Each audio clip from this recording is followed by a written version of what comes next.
Programang ito ay rated SPG, striktong patnubay at gabay ng magulang ang kailangan.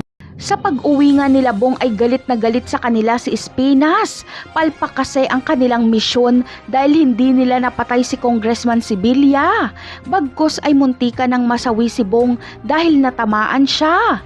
Napakarami pa namang nakapilang papaslangin at malapit na ang deadline. Kaya problemado si Espinas.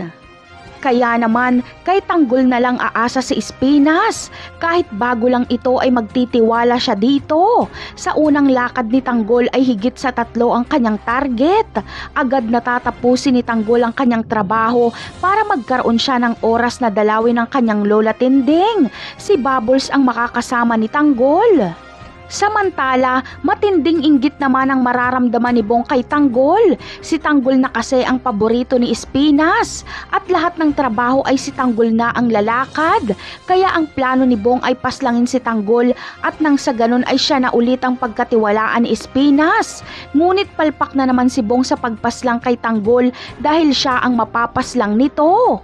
Sa kabilang banda naman ay abot langit nga ang kayabangan ni David ngayong may sports car na siya.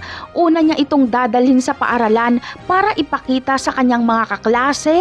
Pagkatapos ay iuuwi niya ang kanyang sasakyan at ipagyayabang.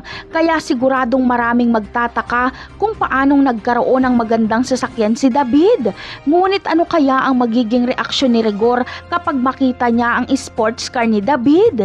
Yan ang aabangan natin sa mga susunod na episode ng Batang Quiapo. Paalam!